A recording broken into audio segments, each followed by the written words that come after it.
colleagues, as part of the CADRI partnership, as Sophie mentioned, we are undertaking a whole-of-system disaster risk reduction capacity diagnosis, which is led by the Ministry of Emergency Situation. And these efforts help the government, UN country teams, and partners to identify the right policies, skills, financing mechanisms needed to shift toward risk-informed planning. During the CADRI scoping mission, which is the first step, several key sectors were recommended for inclusion in the capacity diagnosis. And those were agriculture, WASH, education, environment, transportation and housing, health, tourism, and very importantly, and the first time, social protection. UNICEF joined the CADRI capacity diagnosis team, expert team, and engaged consultancy to assess disaster risk reduction in the social protection systems. So, which was looking at the following four main areas: interviews with government, UN, and partners, field visits to hazard-prone municipalities to understand how the national policies are being translated and functioning at local level. We also reviewed the national legislation, strategies, and policies, and finally, consolidation of finding for discussion and agreement with governments, partners, and the UN agencies. But let me share a few key observations from the Kyrgyzstan context. So there was growing interest in using national social protection programs to support the population during emergency situations. However, the use of social protection in emergencies was at a very early stage. Kyrgyzstan has comprehensive social protection laws, but none of them specifically address disaster or emergency situations. In past crisis situations, the ad hoc measures have been triggered, but the lack of institutionalized framework resulted in fragmented case-by-case responses.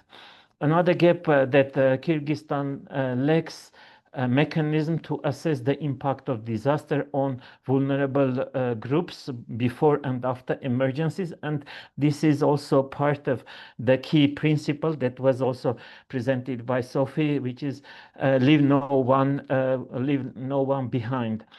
So no system for collecting and analyzing disaggregated data by gender, age, disability, which makes difficult to understand the most at-risk groups.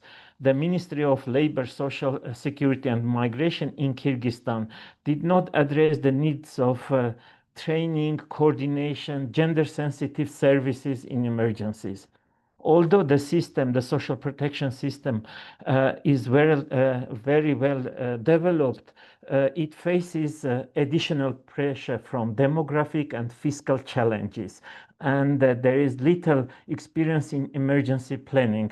So restrictive targeting, weak links between benefits, pension, and poverty reduce the societal resilience. Social workers, meanwhile, lack clear emergency protocols and rely heavily on personal experience.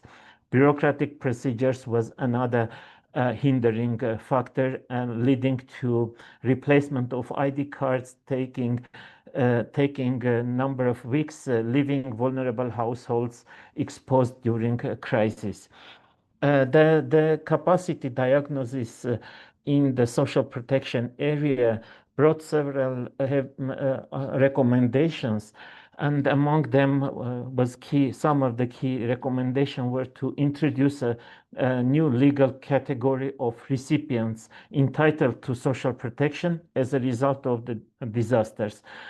Another one was developing a list of services and cash benefits to be provided in emergencies.